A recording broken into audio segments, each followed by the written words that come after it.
Welcome to MACMA's Audience Architect, where we are crafting the future of audience engagement. Our mission is to dive into the intricacies of the ever-evolving media and publishing landscapes through the sharp lens of audience and marketing professionals. Each episode, we'll unravel the meaning and perspective on trends that are shaping our industry. Welcome to episode 11 of the Audience Architect podcast. I'm your host, Mike Bennett. Let's architect the future. The Audience Architect is a content service of MACMA, aka the Media, Audience, and Content Marketers Association. Supercharge your career with MACMA's paid membership. Connect with industry experts, thought leaders, and like-minded professionals. Expand your knowledge and stay ahead with networking events, webinars, and conferences. Join MACMA today for unparalleled value and professional growth. Check us out at www.the-mcma.org. Thanks always to Lisa Pistilli and the gang at MACMA. Today's guest is Tahnee Perry, an experienced marketing advisor and executive with over 20 years of experience in branding, AI, and travel. She has a proven track record for developing creative visions and driving early-stage growth. Most recently, she led marketing and brand efforts at the corporate travel technology startup Dean. Previously, Tahnee led marketing strategy at Northstar, a B2B publishing company, and for travel research authority Focusrite. Earlier in her career, she led marketing, technology, and sales efforts for mountain destination Aspen Snowmass. We're excited to have her here today. Welcome, Tahnee. Thank you very much. Thank you. Today's episode will focus on zero-click search. We'll explore what it means. We'll explore why publishers, website owners, and audience and content marketers should be concerned about it, and what its potential impacts can be on loss of traffic and revenue. Tahnee will also share some strategy for optimizing content for zero-click search and other ideas for mitigating its effects. Let's dive right in. So Tahnee, what is zero-click search? It's a good question. And in its most simple form, zero-click results mean that when somebody searches in Google or some other search platform, they get their answer right there on the results page. So in traditional search, generally speaking, you would type in your query and then you get a whole bunch of links that you would have to click through to find the answer to your query. Google's really been focusing on zero-click search because what they want to do is give you the answer as quickly as possible. And so now there's a whole phenomenon around zero-click search. And it's having a big impact on everyone, including publishers, because obviously there are ramifications for your traffic and your website engagement down the line. Great. Now, when it comes to, if you could paint a picture a little bit on what a zero-click search would look like, are there different types of it? Is there, certain content that maybe is more apt to be put into an AI summary? What can the user expect from looking at a zero-click search? Yeah, zero-click search, I think takes 4 formats. The one you're most likely to see is something called the featured snippet. And this is a section at the very top of the results page, and it can take a paragraph or a list format. And what Google's trying to do is answer your query right there in summary. The next one is the knowledge panel, which is found to the right of the search results. And this is pulling information from Google's knowledge graph. And so this is where it presents key facts and figures, images, links, people, places. The third is what they call rich answers. And you'll see this when you ask for something like, what's the weather today in wherever you are? And it'll just give you the weather. Or if you're looking for a conversion from, say, centimeters to millimeters. And then finally, there's carousels. And this is it's a carousel that you can scroll through horizontally. And you're most likely to see this if you ask for things like movie showtimes or a particular author's biography, and it'll give you these little cards that show you each of these items that you can scroll through. Got it. Got it. So, when as a user search, what are some of the things that, you know, somebody could expect in terms of, if I type in a certain topic, what's going on in, the election today, or what's going on in this particular world event, is there certain types of content? Is there certain types of searches that are more apt for this? And do you have a feel for, in terms of overall, how many of these of a search would be summarized and it would be in a zero-click sort of environment? It's a really good question, and I haven't seen any research that quantifies exactly how much Google is assigning to, say, a zero-click search. It does seem to be random sometimes. I think it depends a lot on the user's query and then on the content that it finds to fit that query.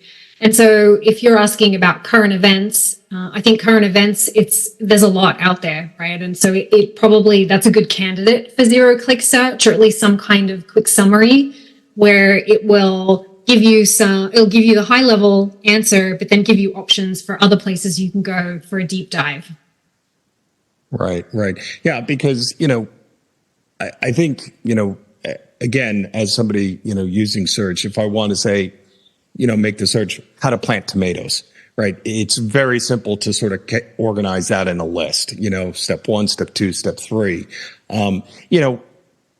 The impact to publishing, or really any website owner, anybody who's putting content out over their website, is really the loss of traffic. Most companies, their largest pipe into their organization is going to be organic search. Is this something, when you think about it, is this something that we should push back on as an industry, or is this something that we should learn to play within the rules? And, the next question would be, what do you see as the rules and the best way to potentially work through, this new iteration of Google? Yeah, I think it's of concern to everybody, some of the changes that are happening in search. And I think you could try pushing back, but Google is a very large company, so I'm not sure how much luck you would have there. Google consistently owns 90% of organic search worldwide. And if you're ignoring Google, then you're ignoring a very large portion of the potential traffic that could come to your site. So I could say, ignore zero-click search at your own peril. I mean, there are other ways to get around that, and I think we can cover some of that a little bit later. But right now, rough estimates for desktop search is that zero-click comes up anywhere between 30 and 60% of the time. So it's a significant amount of potential traffic. So I think as a publisher, you want to keep zero-click search in mind, because if you can design your content to appear over other content, you're going to capture traffic that's compelled to click through, even if it is presented in the zero-click area. If you can create your content that people they want more depth, then that's a great way to capture some of that traffic that you might not have otherwise. And then that's a great way to mitigate some of the traffic loss that you might be seeing because of these overall trends, with people just being satisfied with the answer they get right there on the results page. Yes, interesting. Is there a danger in really?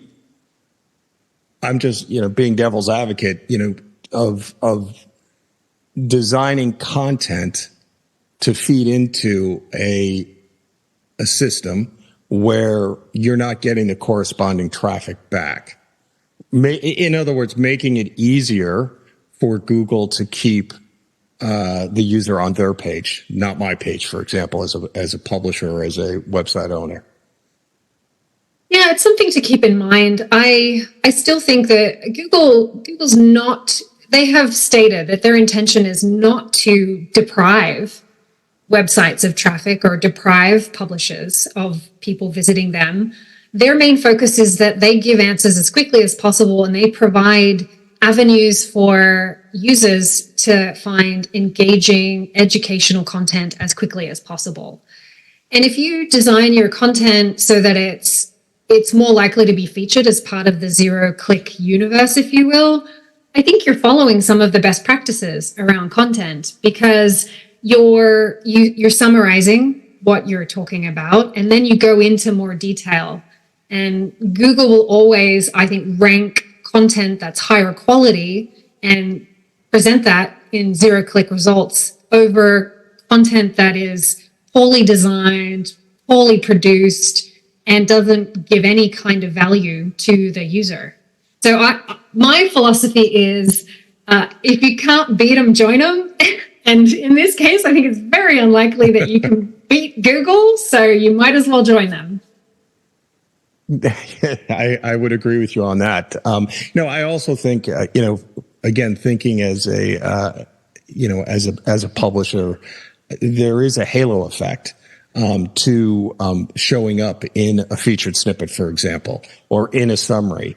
I would have to believe that if I keep getting summarized and people know that information is from my organization, from my website, there will be a maybe not direct relation as there would be if they had to click on a link, but there will be a halo effect in their mind that, hey, this organization is providing me with the answer, and making it, easy for me to get to it. So I do see there being an advantage there. And I agree with you in the sense that, you do have to have a little bit of the join us.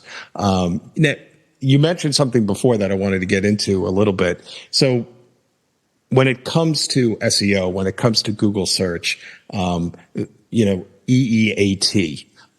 is something that, has always been a guiding principle. Can you explain a little bit to our listeners what EEAT is?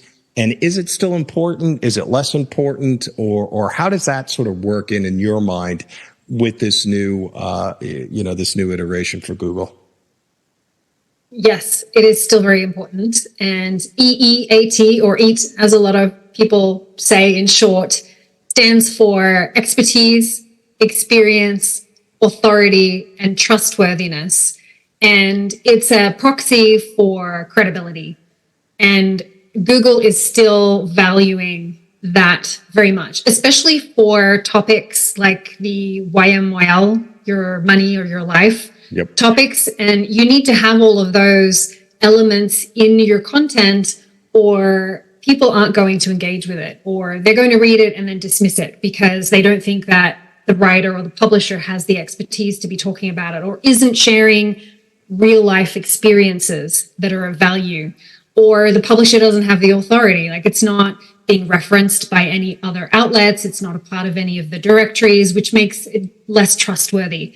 So I think you definitely have to keep EAT in mind when you are building your website and your content, because again, that's going to provide more value for the end user, which Google is going to recognize and then reward you for by ranking you higher and featuring you in the search results. Regardless of whether or not you get into zero-click results, I still think EAT is important.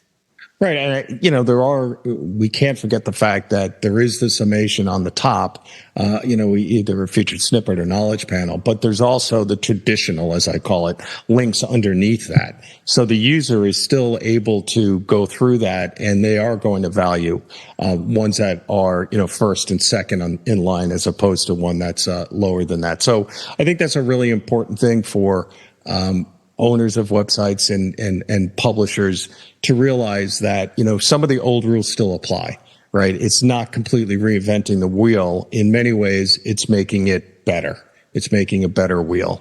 And I do believe that ultimately it will benefit a publisher or anyone who's providing a content or service and has a relative website.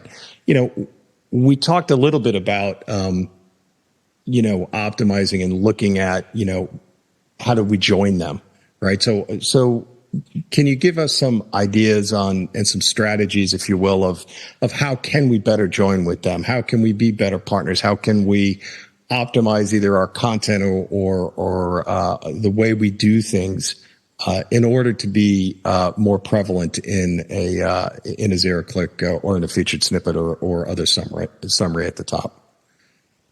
There are a lot of strategies for this. I'm going to give you my top 5, and it's not exhaustive. There are probably other tactics that you could employ to help you rank better for zero-click search. But my top 5 are: the first, you need to structure your content so that it is it's in a snippet-friendly format, because that way it's easier for Google just to lift it and drop it into the snippet itself. And the way you do that is you have a look at other snippets that show up for your content or your topic, and you start to mirror that. It's usually summaries.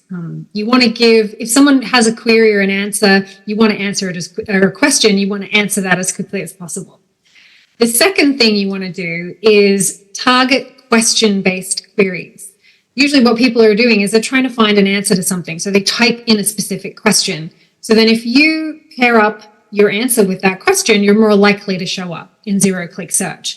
And you can use tools like Answer the Public and Google's People Also Ask feature, and that will show you the specific question people are asking, so then you can design your content to answer that question. The third is you need to establish your authority. So going back to EAT, you need to make sure that your brand is well recognized, you're listed in all the directories, and that way you're also more likely to show up in the knowledge panel, which is also a great opportunity. Fourth, like we mentioned a little bit in the beginning, you need to cover your content in depth. Because people are getting more of that high-level summary now on the results page, you have to prove why someone would come to your website. So you do that by having a lot more depth about a topic. And usually when somebody wants to be educated or entertained or find something out, they're looking for more. And so you can create your articles so that you hit a lot more of those, say, sub-questions that aren't answered in the overview. And then finally, I'd say make your content more engaging. So use images and videos. Maybe you make a list. Maybe there's like a little interactive poll that you can also put as part of the content. And it's just going to get people there. It'll keep them on your page longer, and you're providing more value. You know, I think what you said about, answering a question, it is funny because you could almost take every search, thinking of the searches I did today, and put a question mark at the end of it, right? Because that's what you're looking for. You're looking for an answer. Whether you're looking to see, what's the cost of a flight from here to California, what's the schedule looking like, or, what my favorite, hockey team has just done, or soccer team. It's a question. So when it comes to creating that article, let's think about it from an article level. Not every article necessarily answers a question per se. Again, if I'm talking about a world event and I'm describing, what recently happened at the Trump trial, right? It's not necessarily answering a question. What would be, and I know that, I'm asking you to sort of think about this sort of extemporaneously, but what would be your thought there from a news publisher perspective on how we could organize our content in a way that would make it more akin to a zero-click search? Yeah, that's a good question. I think what you're trying to do with your content, even if there isn't a question inherent in the search phrasing, you're still providing an answer, even if it's not Q&A format. And what you're trying to do is provide more information for that query. So if someone's asking about something in the news, then you need to create your content so that the answer is embedded somehow in that content. And what Google does is it's looking for keywords. So if someone's search is about a current event that's happening or something in the sporting world, there are going to be keywords that are key for that and that you need to include in the content you're creating. And even if you don't have a Q&A format, I still think the content's relevant when you're addressing those key terms and those keywords for your, with the way you're laying out your content. Well, I think some of my SEO trained friends would be very happy to hear that keywords are still key. They're still important.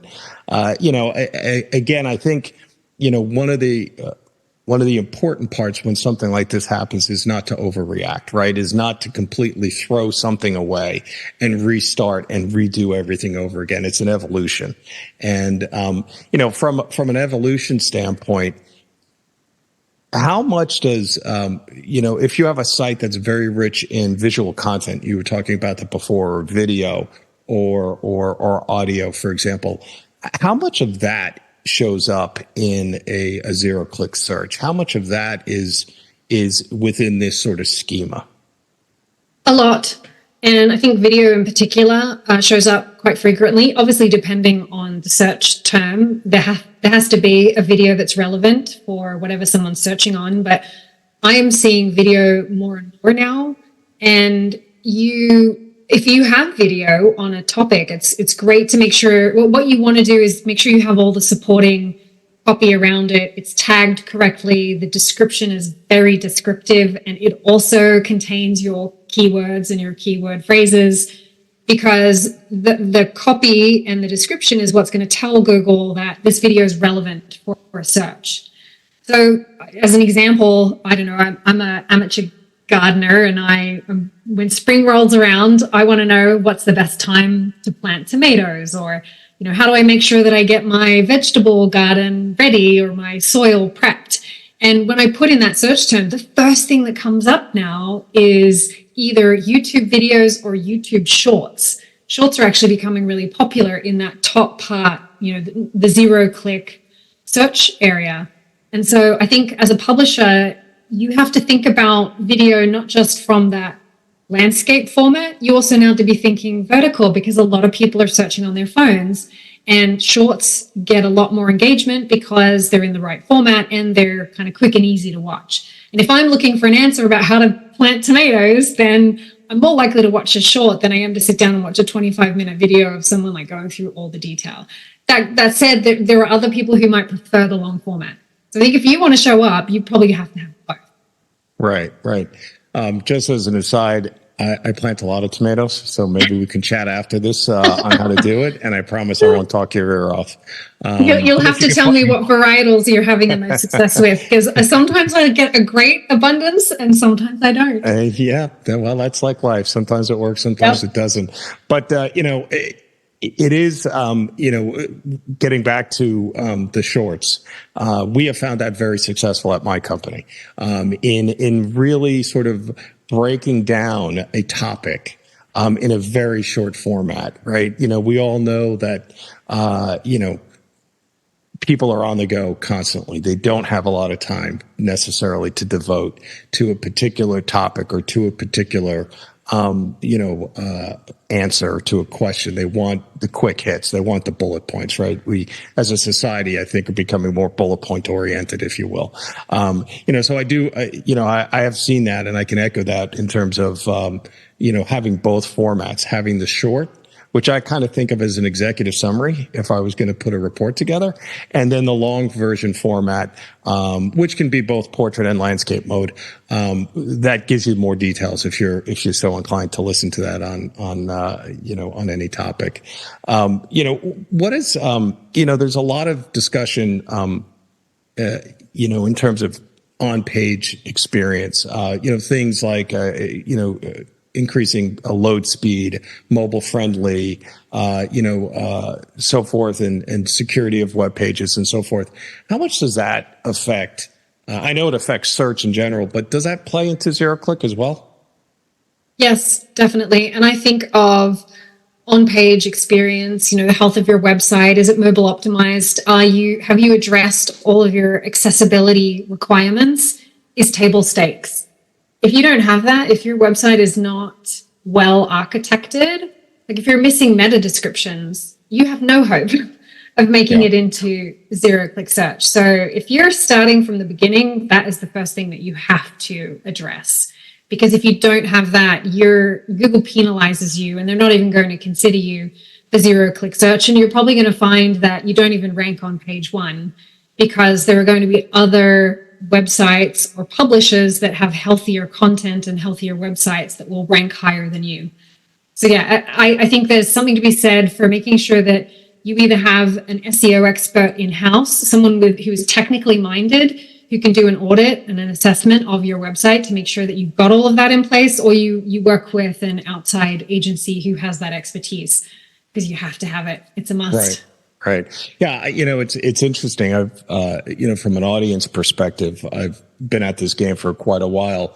And what I think is lately has been more and more involved in audience and even part of audience now is exactly that, either an outsourced SEO solution provider in terms of a consultant, or as we prefer to do it, in-house expertise in the area. Because everything starts with that user or that visitor coming to your site, whether it's, from a zero-click setup or from a traditional clicking on a link. So, again, just echoing what you're saying, it's an important aspect is to start right and then build on top of that. Because if you don't have that foundation, if you don't have that traffic coming in the first place, then in a way, zero-click search isn't going to mean anything to you. It's not going to affect you. So we've talked a little bit mostly about really how to join them, which is great because I agree with you. It's Google. We have to pay attention. However, recognizing the fact that a portion of our traffic will get lost, what are some of the things when you think about a mitigation scenario? What are some of the things that publishers or content providers, website providers can do to augment or try to replace any traffic they may lose from zero-click? Yes, I mean, Google is the market owner in search, but there are always things that you could be doing to diversify your traffic sources and making sure that you're providing other opportunities for engagement. I think, for diversifying your traffic, you need to build your presence on other platforms. So, social media is a great way to do that. You should have a really healthy email list, because getting directly into someone's inbox is also another great way to bring them back to your website. And there's probably some referral partnerships that you can look at for your area and topic. The second is you should probably look at diversifying your revenue streams so that your revenue is not wholly dependent on clicks or views of your website. You could explore offering a subscription for premium content, and that way you email people to come back and view that content, and there's also some monetization there. You could look at selling premium digital products like case studies and white papers and other online services. You should also incentivize people to visit. Given that Google's providing so much of the summary now in the results page, there has to be some reason for them to come visit your website. So experiences is something people in my industry are talking a lot about. So how do you create an experience on your website that you cannot get on Google?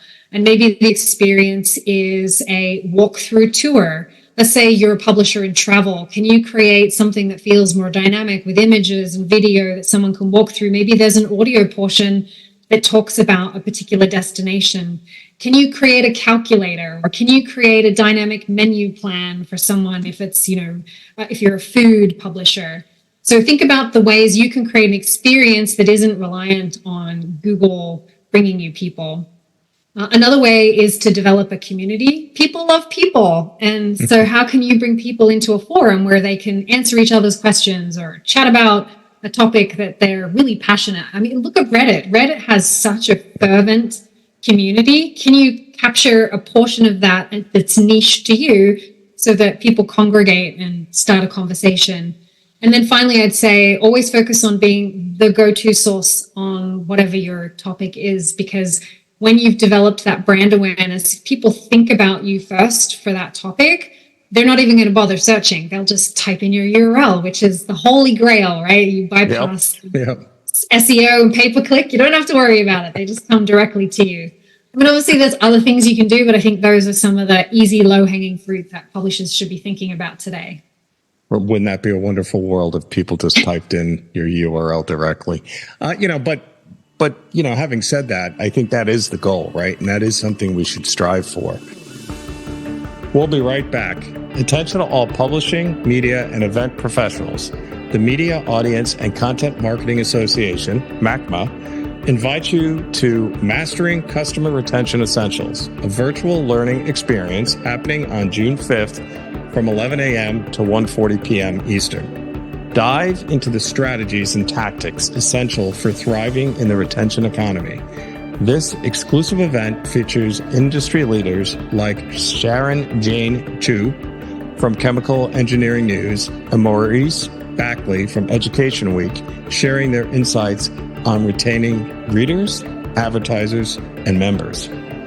Check out the featured panel discussion, Harnessing Synergies Between Publishing, Media, and Associations for Enhanced Retention and Renewal, moderated by Greg Carbiel.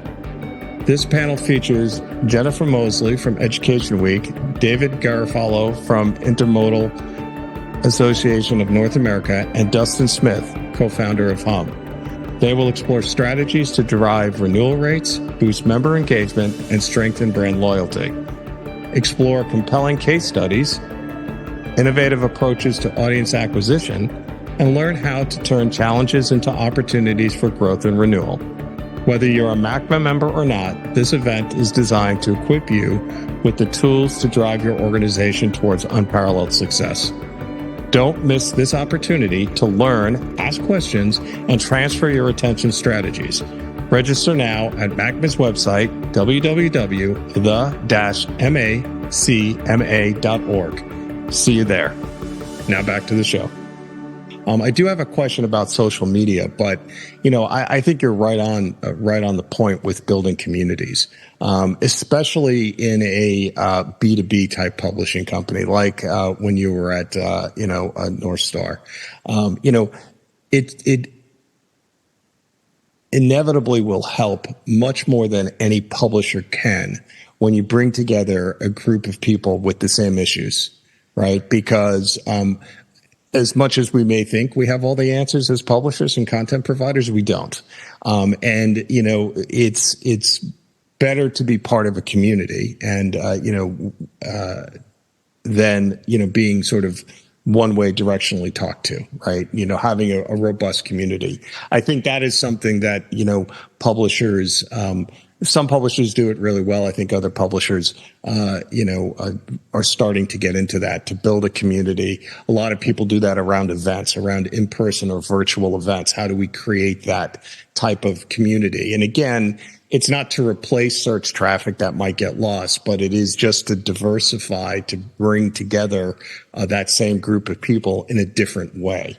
I've always been a fan of reaching somebody and having them consume the content in the way that they want to consume it, right? I don't want to force that. I want to put it out as much as possible and then allow somebody to tell me how they want to consume that content.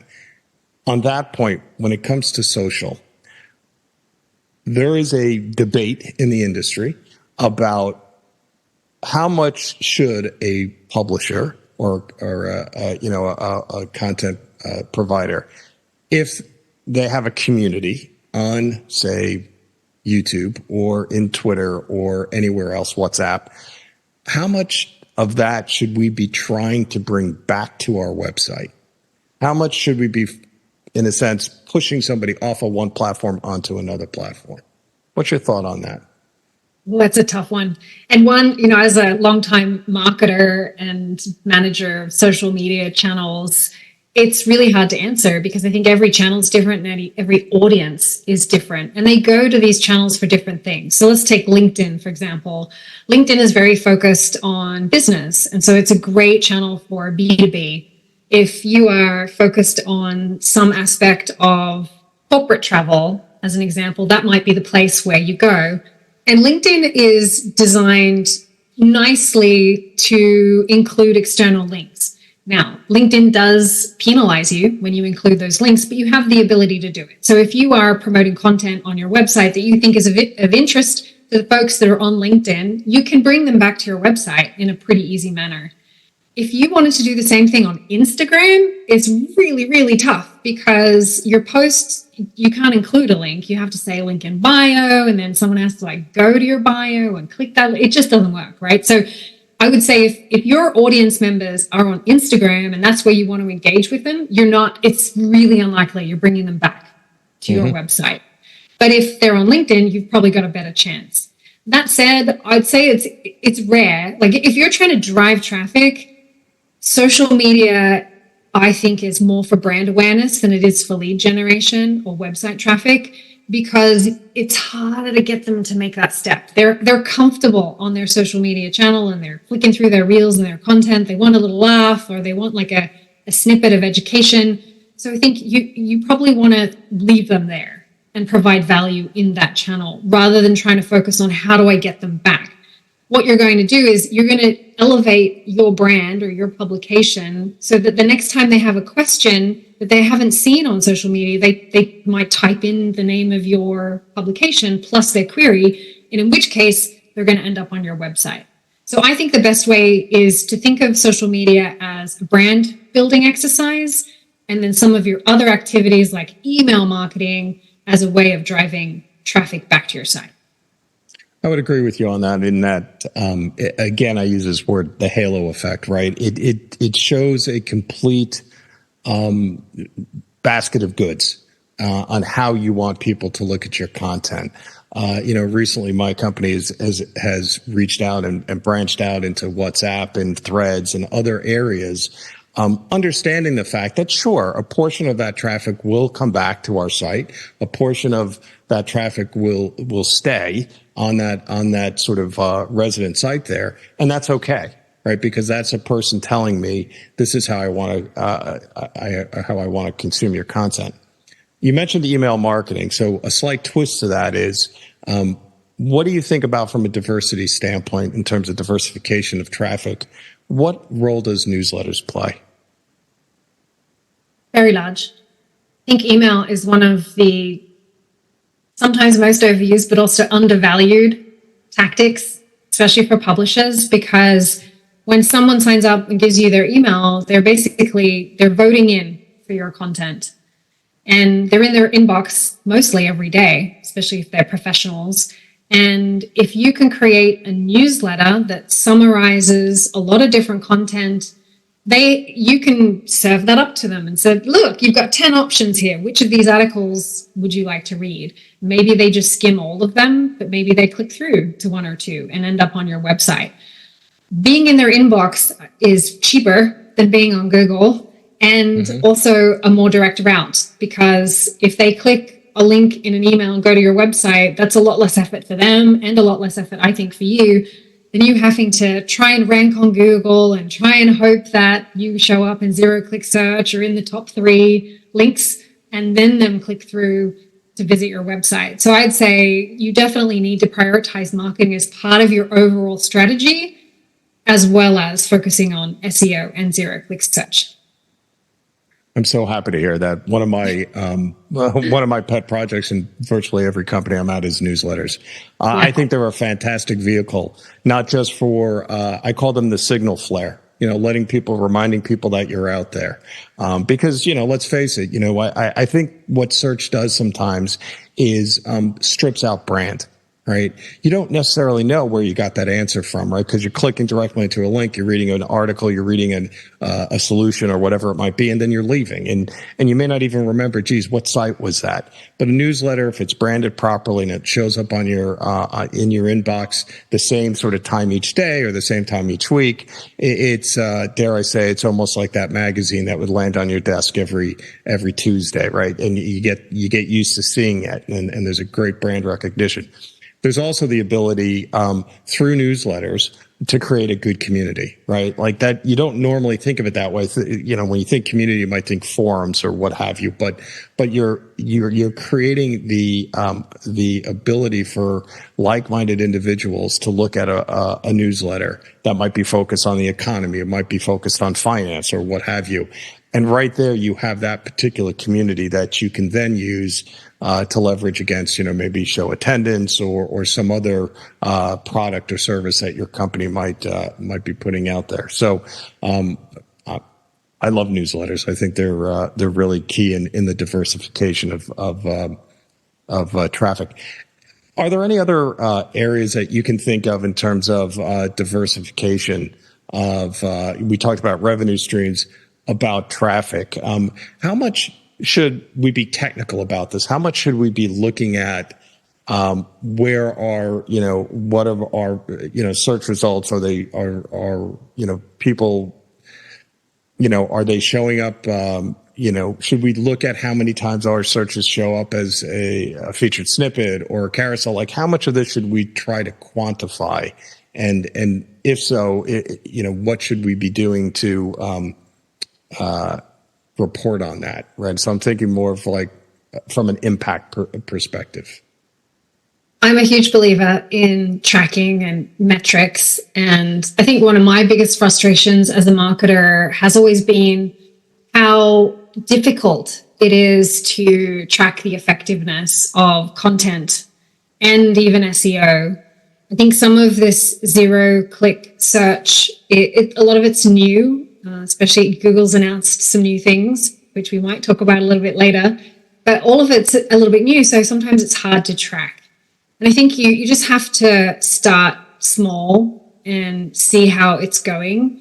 The low-hanging fruit, I think, with a lot of this is making sure that you understand your keywords. What are the keywords you're trying to rank for? And then tracking where they show up in the SERP results. And when you're looking at your Google Analytics, you'll be able to see which page and which position you've ranked for, and whether or not you appeared in a zero-click search environment. And you need to track that over time because it changes a lot. And also content has a life cycle. When it first comes out, you might get a lot of engagement, but then over time it tends to drop off. And so as publishers, I think you always have to have fresh content. You can't just publish 10 articles and be like, we're done. That's it. That's all we need. It's like, you have to publish like 10 or 20 or 50 articles every week. And right. You have to make sure that you're capturing what's current and what people are searching for today and tomorrow, not what they searched for a month ago. And so that's the argument for having someone on staff who understands SEO and understands how to measure it and how to track it, and then how to work with your editorial team and say, okay, here's our set of keywords. Here's where we're ranking today. Here's what we should focus on for the next set of content so that we can maybe appear in featured snippets, or maybe we can bump the ranking on these types of articles. Because if you don't and you show up on page 2, I mean, I don't know the exact numbers. I'd have to look them up, but it's something like 90% of clicks are divided between positions 1, 2, and 3. Right. So if you rank number 4, you might as well just go home because no one's clicking on number 4. And so you need to be at the top of the page or above the fold. I mean, I'm sure publishers are very aware, like above the fold is where all the action happens. And so if you're not in that first screen, it becomes really, really difficult for you to achieve anything. And if you're looking to drive more traffic through search, then you have to really focus on that. And the only way to know where you stand is by tracking your search results. Right. I think that's really important to sort of hammer home and it really brings us back to the beginning of the conversation of, it's probably more important, I would argue now, to be in that above the fold, because now the fold is actually getting more quote unquote cluttered with, the summary searches at the top, right? What we've been talking about. So if you make it through the summaries and if you make it through the featured snippets, and now if you're 3, you might not even be noticed, right? I think it's really important. The reason I asked the question about tracking is I think it's important in 2 ways as well. Is number 1, understanding what the impact is, right? How much of this should I care about, right? How many resources should I put behind it? And how much is it affecting my business? Is it a mission critical, got to take care of this today? Or is it something that, is going to evolve over time and we see a slow degradation? Because things like SEO, you can't just pop in an SEO solution and have it work the next day. It truly is a marathon when it comes to SEO. It's an ultra marathon, probably an Ironman, if you will. So it takes a long time. So I think it's, in the early days of zero-click search here, I think it's really important for publishers to get better data on understanding what keywords drives traffic, what keywords don't, where are we ranking. It's something we track monthly what our average search rank is, because we want to know that. Now we're starting to look at how can we see how often we show up in a featured snippet, for example, or in a zero-click summary, because it is, if for nothing else, it helps us to report back to the business owners and the editorial staff what we need to do to be able to mitigate any sort of impact. You sort of hinted at something, or rather coyly, I think. What is Google up to next? Oh my gosh, Google is up to so much, and they're just as it relates to search. I know they're probably I know even in search and whatnot, but it seems like every week they come up with an announcement for search. And a while back, it was all about what they called SGE, Search Generative Experience, and this was their experimental AI-driven search answers. And they've recently, last week, they just announced they've renamed it all, and it's now called AI Overviews. And they're rolling it out across the United States, probably this week and next. So previously, you had to be a member of Google Labs to even see this. And so not a lot of people were even experiencing AI Overviews, but now they're making it public. So everybody listening to this podcast is going to start seeing at the very top of their search results page something called AI Overviews. And this is where they'll drop in the snippet section. And the snippet section is usually a quick answer. So it's usually 1 or 2 sentences, maybe a paragraph. And then underneath that, they'll have the sources. So where did they get that answer from? And how did they, because what they do is they use a large language model. There's this called Gemini to summarize the collection of the articles. That's what gives you the snippet. And then they give you, where did they get that information from? And there'll be a list of 4 or 5 little kind of mini web pages that show you the logo and the name of the publisher or the content creator.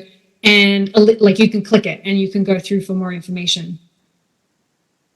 And then underneath that, they'll have more dynamic content. So if there's a video that's relevant, they'll show you that. If it's a book cover or a movie trailer, they'll have all these different types of content listed out. And then they'll have AI features like ask a follow-up question or help me find more information that dives deeper on a particular area of this information. So this could be relevant for travel, for example. Let's say you ask, what's the best time to go to Boston if I'm taking my family on a vacation? And it'll give you some information about the weather and events that are happening. And then it'll prompt you and say, do you want to explore hotels or are you interested in dining? And so what they're trying to do is provide a more interactive experience for you right there. And again, it's brand new, so we don't have a lot of data on how it's being rolled out or where or how people are interacting with it. But from what I've heard and people in my industry are saying right now, it's only showing up in 1% of searches. So I think if you're going to get ready for this, do it now because it's just being rolled out. Because if you're not paying attention to this and it comes out and you're already behind, I think that's when you might find yourselves in a tricky situation where you haven't addressed something like AI overviews. Interesting. Yeah. I mean, I definitely think, now is the time. And thank you for sharing that link to the article. I've already passed it on to some colleagues. I'm going to ask you, it's not a trick question. You might think it is, but it's an off the book question that I wanted to ask. Do you consider Google to be a content provider? I don't think they consider themselves a content provider, but I do think that some of the things we're seeing with AI and the abilities that you have now with large language models like ChatGPT and Gemini, they feel very much like content creators because what they're doing is they're taking content from other places and creating new content, AI summaries. So I don't know. I mean, that's actually a really good question. What do you think? Are they content creators or would they argue, no, they're just aggregating the content? Well, I think it's a mix between, let's face it, their purpose is to get answers to people quickly, right? And if zero-click search or this new AI overview does that, then they've sort of hit their charge, right? They've hit their mission statement. But I can't help but thinking what you just said at the end there, and that's why I asked the question, is the use of AI You could argue what Google is doing is not necessarily creating anything new, but they are in a way, because they're putting it together. They're sort of rehashing it, if you will. So I don't know. I mean, I think in 5, 10, probably a lot shorter than that, 5 or 10 weeks, I would almost say, not 5 to 10 years, the way speed of technology is, we might think of Google as a content provider as opposed to simply a search. When I think back of the king of search back in the day, Yahoo, nobody thought of them as having any idea of content in a sense. It was really just spinning back, here's 5 websites for you to go visit and go find the content over there. All of what we've been talking about for during this podcast really tells me that Google is not only trying to provide answers more quickly and more streamlined, but they're also trying to provide an additive effect of all the content that they're amassing and putting together through the use of AI. So I don't know. Let's see, I suppose. So this has been a great conversation. If there was 3 things that you want somebody to take away from this conversation. So if I zoomed all the way to the end of this podcast, I know nobody's doing that, and only heard 3 things from you, what would that be as it relates to the topic we've been discussing? I think the first thing is publishers need to pay attention to what's happening in search because it's changing really quickly. They need to understand the impact that AI is having on search, and in particular, what Google is doing with their AI overviews and how that's going to change the way they create content and distribute content. And even I don't have the answers. I mean, they just came out with this last week. So if I could make a recommendation, it's to pay attention, to stay abreast of what's happening with AI and follow probably some of the key people in your industry and who are thought leaders on your topic, and make sure you understand what kinds of strategies and tactics you can apply at your company so that you're always at the forefront and that you don't find yourself completely left behind and overshadowed by whatever what Google and all the other search engines are doing. Great. Fantastic. Well, I want to thank you for your time today. This is definitely an evolving situation.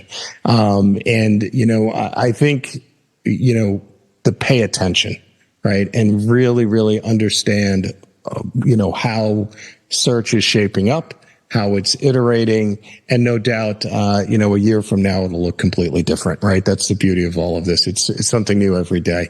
I appreciate, you talking with us. I hope it's been, a good, discussion. And at the end of the day, I will definitely get back to you on how to grow the best tomato. You don't need to search there. You can come right to the source, as they say. I love it. We'll have to develop a community. Hey, listen, we could call it, I could actually share a few podcasts with you that I like listening to that are very informative. But once again, thank you. Thank you so much. It was great to be here. Thanks again to MACBA for supporting the Audience Architect podcast. A shout out definitely goes to our producer and editor, Camilo Duque of Victoria Records, available to work on your podcast, jingle, music, production, or video. I'm Mike Bennett, your host. Write to us with your feedback on the show and topic ideas for the future episodes, the good, the bad, and the ugly. Or send an email to Bill Levine at bml0217@gmail.com.